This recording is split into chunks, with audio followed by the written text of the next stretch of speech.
Que disent les gens et qui dites-vous que je suis?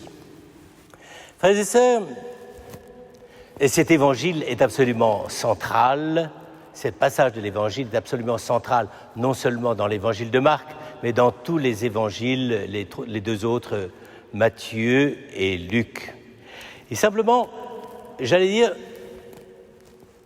nous entendons cette parole soit comme, j'allais dire, une sorte de renseignement sur l'évolution psychologique des disciples dans leur relation avec Jésus, soit même tout simplement pour résoudre tous les problèmes. C'est Pierre qui a parlé, Roma locuta est, Dieu s'est révélé et Saint Pierre est son porte-parole et on n'a qu'à répéter ce qu'il a dit.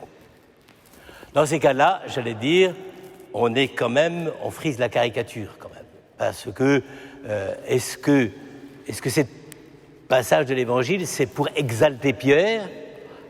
Apparemment pas tellement, puisque après il se fait traiter de Satan. Donc c'est autre chose. Le problème, c'est qui dites-vous que je suis? Et pour vous en faire saisir toute la profondeur et l'exigence, je voudrais repartir d'une expérience que nous faisons tous, surtout avec les enfants. Quand on veut faire connaissance avec un enfant, on lui dit « Comment tu t'appelles » Qui dis-tu que tu es? Mais précisément, comment tu t'appelles? On n'y fait pas attention, mais le mot « appeler » vient simplement de l'idée que pour faire bouger le troupeau, pour le déplacer, il faut le pousser. Et comment on le pousse? Parce qu'on adresse au troupeau d'aller, d'avancer, on l'appelle. C'est-à-dire, en réalité, le mot « appeler » à ce moment-là, c'est un mot, si je puis dire, de dressage des animaux. Et donc, comment tu t'appelles, c'est comment tu te pousses, n'est-ce pas? Comment tu te pousses dans la vie, comment tu t'affirmes, comment tu essayes de manifester ce que tu veux vivre. Et c'est très joli, c'est très beau, et je pense qu'il y a beaucoup d'enfants qui ont envie de se pousser pour dire « je suis là ». C'est pas rare que dans une table familiale, ce soit le petit dernier ou la petite dernière qui crie tout d'un coup au milieu du repas « mais j'existe », n'est-ce pas? C'est un appel. Et donc, ça veut dire quelque chose de très profond, et ça veut dire qu'à ce moment-là, l'identité, c'est dans le fait que je me pousse en avant pour manifester ma situation et mon originalité et ma place dans la vie sociale du groupe familial. Voilà une première manière d'envisager le problème du nom. Et là, évidemment, Jésus ne dit pas comment je m'appelle, ni même comment vous m'appelez.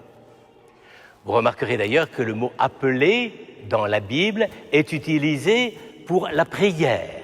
« Vers toi, mon Dieu, j'appelle ». Et c'est d'ailleurs qu'à ce moment-là, c'est d'ailleurs très intéressant, ce n'est pas qu'on appelle Dieu comme si on appelait quelqu'un de familier, mais on l'appelle, c'est-à-dire on pousse vers lui le cri de notre prière. Donc ici, nous sommes dans un registre, et c'est devenu courant, je m'appelle un tel, je m'appelle une telle, et c'est effectivement le fait tout simple de se souvenir que quand on est en présence de Dieu, il y a quelque part un appel. Mais précisément, Jésus ne prend pas du tout le registre de appeler, en tout cas, de toute façon, d'ailleurs, en hébreu, ça ne se dit pas. Il n'y a pas d'expression équivalente à « je m'appelle ». La deuxième manière d'évoquer l'identité, c'est « je me nomme ». Ça, c'est déjà un peu plus évolué et un peu plus avancé dans l'histoire de l'évolution de l'individu. Se nommer. À ce moment-là, évidemment, ça fait appel au nom que l'on peut prononcer, mais précisément au nom. Et Jésus ne dit pas quel est mon nom. Donc ici encore, nous sommes dans un registre de la question sur l'identité de Jésus, mais qui précisément ne dit pas quel titre as-tu. Est-ce que ton nom c'est Jésus ou etc. D'ailleurs, le mot de Jésus, son nom ou d'Emmanuel, n'apparaît pas. Donc, Jésus ne dit pas « je suis Jésus ». D'ailleurs, c'est très intéressant parce que chaque fois qu'il utilisera le mot Jésus, il ne mettra pas à la suite son prénom ou son nom de famille. Il ne dira pas « je suis Jésus, fils de David ». C'est jamais dans les évangiles. Les gens l'interpellent, Jésus, fils de David, mais jamais Jésus ne se présente lui-même en disant « Jésus », en disant « je suis Jésus », c'est mon nom. Et ici, évidemment, c'est la racine nommée, le nom. On ne sait pas d'ailleurs très bien d'où ça vient. On prétend que ça vient du mot grec, enfin, la même racine grecque que le mot partager. Partager un terrain, etc. C'est nemo, nom. C'est la même racine. Mais le nom, dans ce cas-là, et surtout dans l'Antiquité, signifie plutôt la désignation. C'est-à-dire que le nom, ça n'a l'air de rien, mais signifie la distance qu'il y a entre le nom et autre chose. Je me nomme, c'est-à-dire mon nom renvoie à quelque réalité, mais qu'il ne dit pas adéquatement.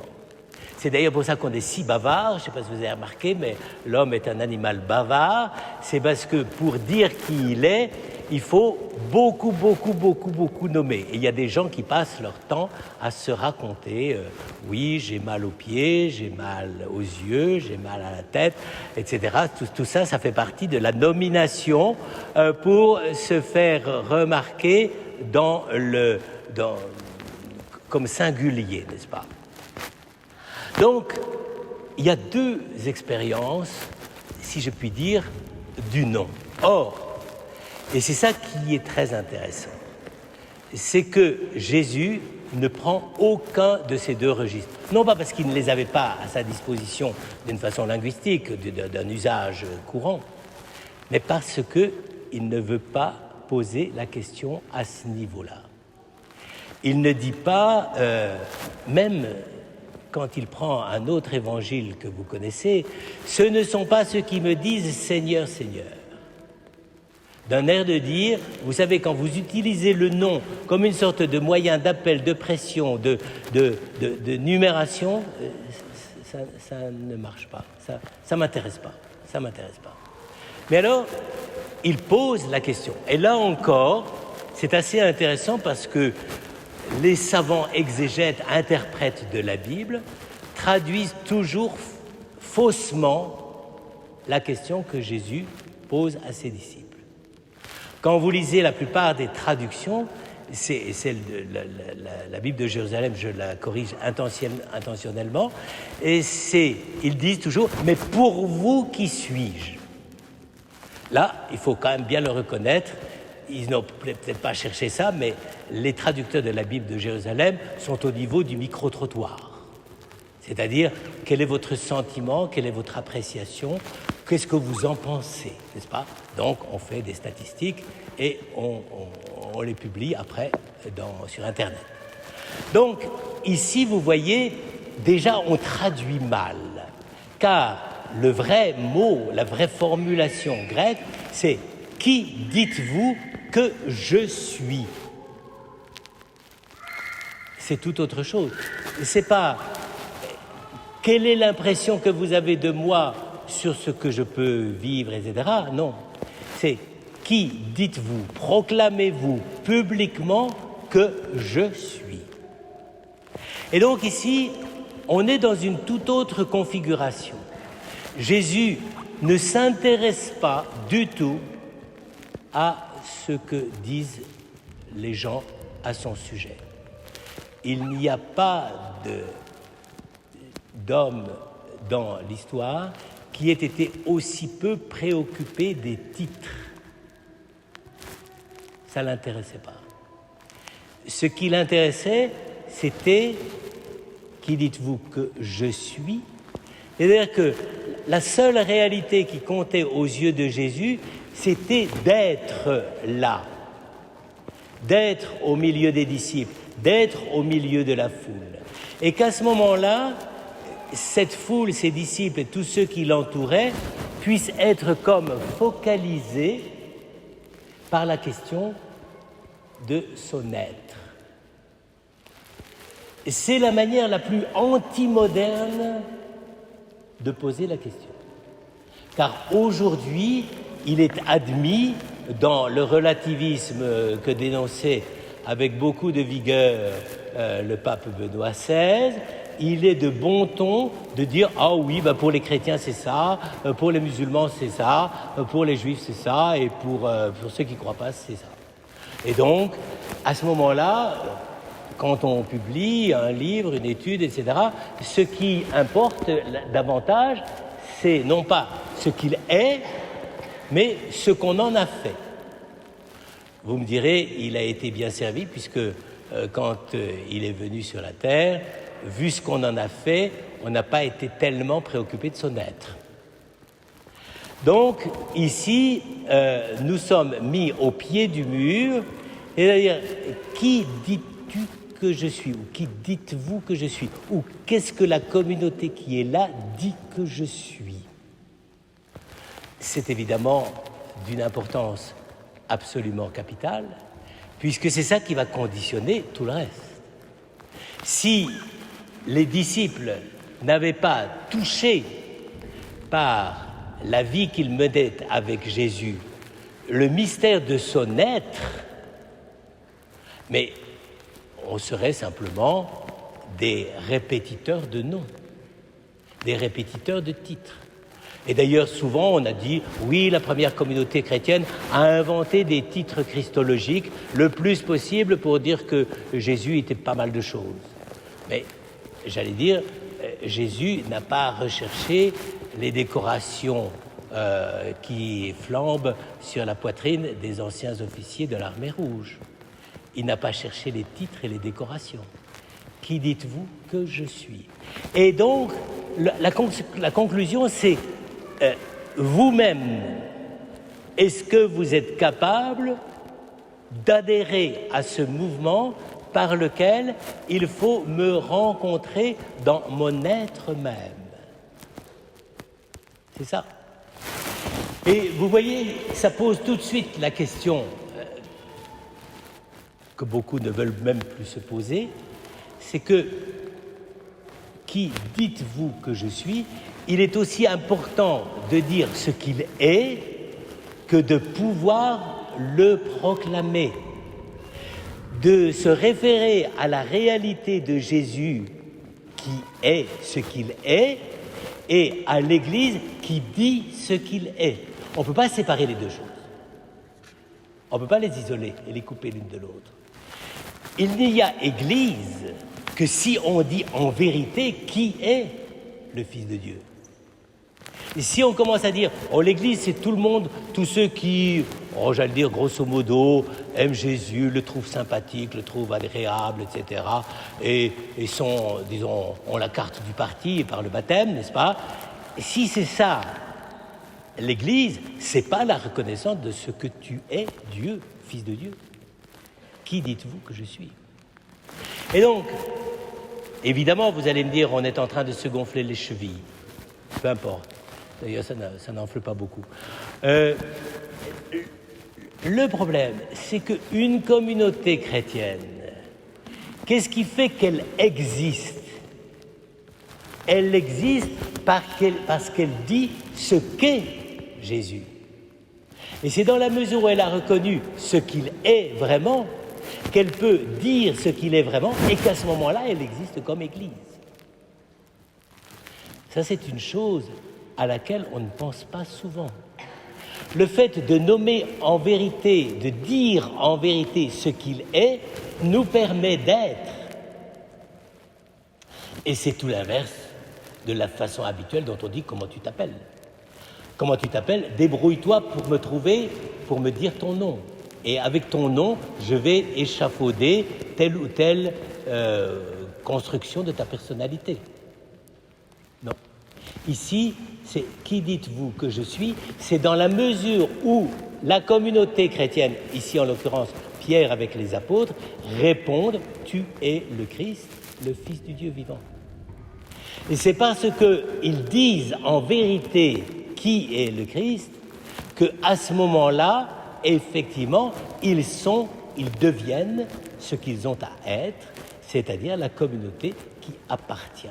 Donc, si je puis dire, la nomination de l'identité de Jésus, qui dites-vous que je suis, c'est la condition pour être nous-mêmes ses disciples.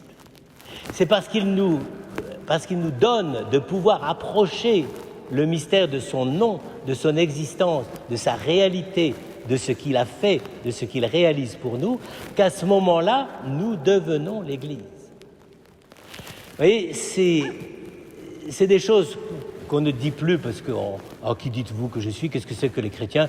C'est le milliard d'hommes qui de temps en temps pensent à Jésus 1 ou 2 fois par jour. La belle affaire.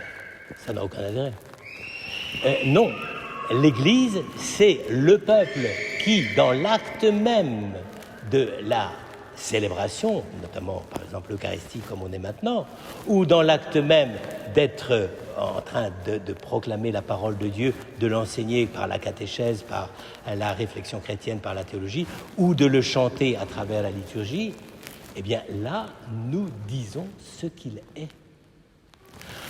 C'est pour ça que, j'allais dire, ça a une fichue importance. C'est que si nous étions simplement des rassemblements cultuels, c'est ce qu'on dit dans le statut des religions de la séparation de l'Église et de l'État, et même dans les autres qui ne sont pas séparés, peu importe. À ce moment-là, on dit, ben voilà, il y a des cultes. Mais c'est quoi un culte? Si un culte, c'est simplement répéter, raconter des textes, des souvenirs, des événements historiques et faire des commémorations, ça n'a aucun intérêt. Le culte, en tout cas pour nous chrétiens, c'est dire ce qu'il est.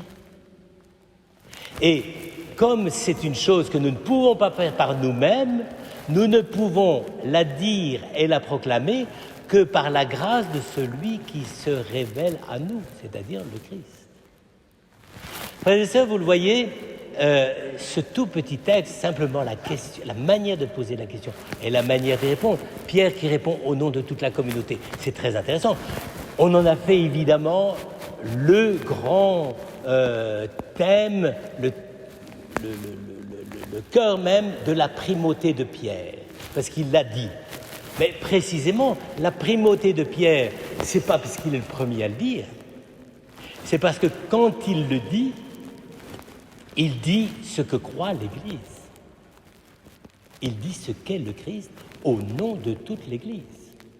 Ça ne veut pas dire que l'Église n'a plus qu'à se taire après qu'il ait parlé, mais ça veut dire que précisément l'Église n'est que dans la mesure où on adhère à la confession de Pierre pour que la confession de Pierre soit vraie. D'une certaine façon, je crois qu'il faut le dire, la confession de Pierre, tu es le Christ, le Fils du Dieu vivant, ça n'a de valeur que dans la mesure où toutes les communautés chrétiennes confessent la même chose. Tu es le Christ, le Fils du Dieu vivant. Et c'est pour ça que Pierre peut seul parler au nom des disciples, non pas pour les remplacer, comme on croit toujours que les curés remplacent les assemblées chrétiennes. Non, c'est parce que Pierre a dit ce que dit toute l'Église, c'est-à-dire les 12 qui sont autour de lui. Alors vous le voyez, frères et sœurs, notre manière de comprendre, si je puis dire, la société Église n'est pas si simple que ça. Et c'est pas simplement, j'allais dire, d'avoir suffisamment de repères historiques, cultuels, histoire de la liturgie et tout ça, pour dire, ben voilà, on fait les rites comme il faut.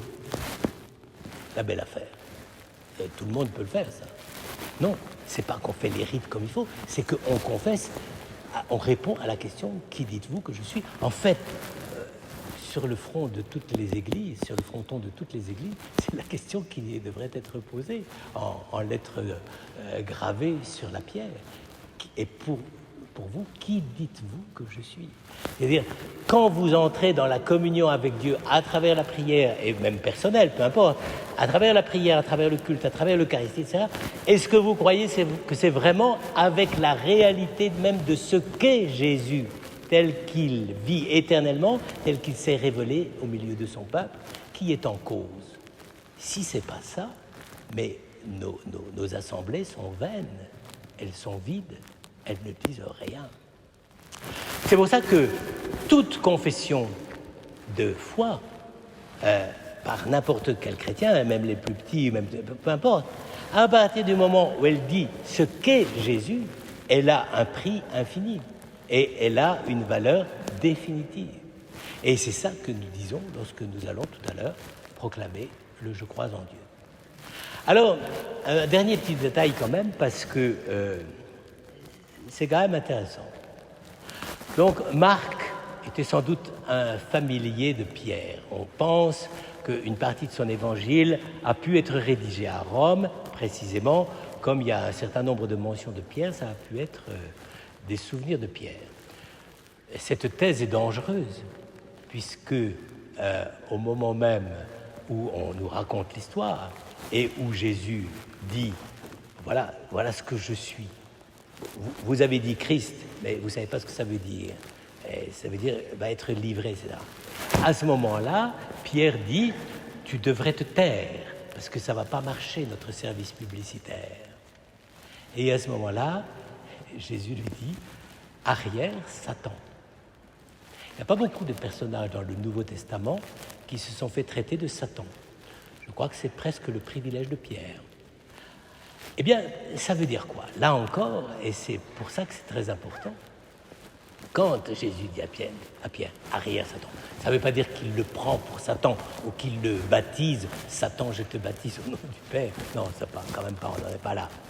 Mais ça veut dire que l'exigence de la réalité de la confession de Jésus comme tu es le Christ, pas simplement on dit que tu es le Christ, mais tu es le Christ, ça, c'est l'aspect le plus dangereux de toute existence chrétienne.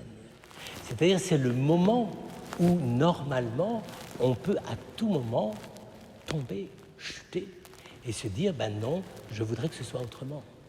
Et donc, la confession de foi n'est pas simplement, j'allais dire, une sorte